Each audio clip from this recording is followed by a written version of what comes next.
chapter 4.4, talking about natural logarithms.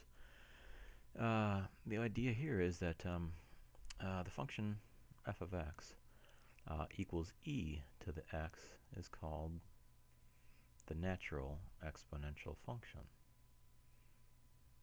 because our base is e and the number e is approximately equal to 2.71828. If you need that number, you can always go to the calculator button that is e to the x power. It's usually real close to the ln button, and they are related.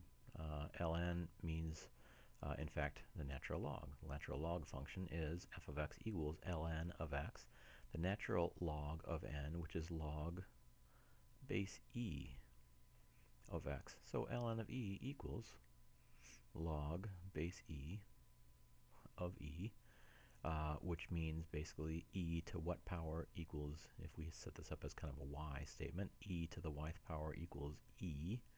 If we put this in parentheses, it'll kind of separate things out. E to the yth power, the base of our log, base of our exponent, to the yth power equals e, whatever's inside our log function. E to the yth power equals e, y equals 1, because log base e of e equals y, and y then has to equal 1. So ln of e is like log of 10, or log base 10 of 10, same idea. 10 to the first power is 10. So log base e of e, or the natural log of e equals just simply 1. Natural log of 1 is 1. The log base 10 of 10 is 1. So there's just kind of a definition. If we're talking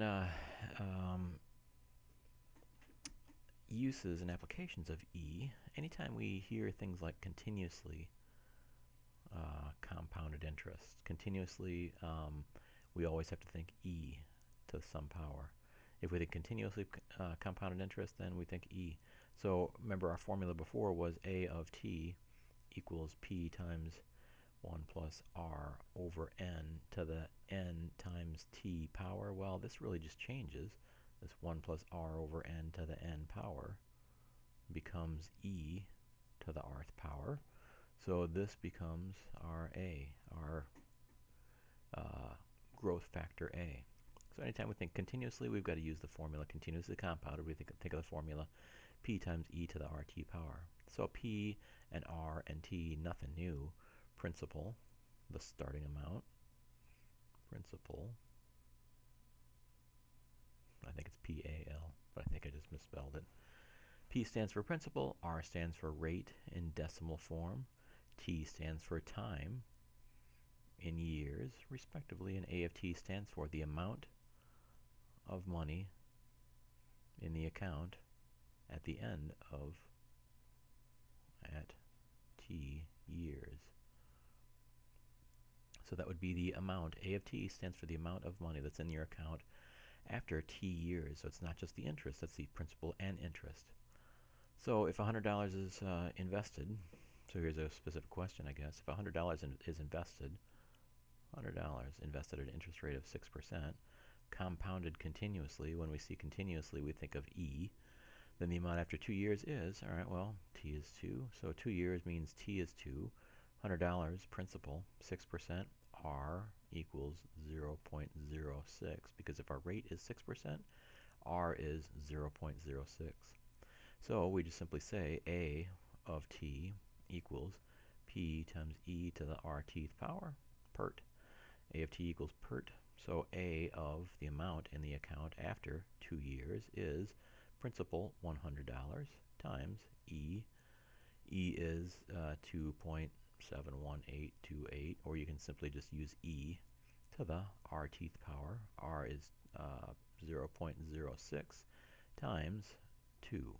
So all you have to do is plug this in the calculator and get an answer of, well, let's see, we'll just walk through it. A of 2 equals 100 times 2.71828, or e to the 0.06 times 2 equals 0.12. So that would be our t right there. So e to the 0.12 power is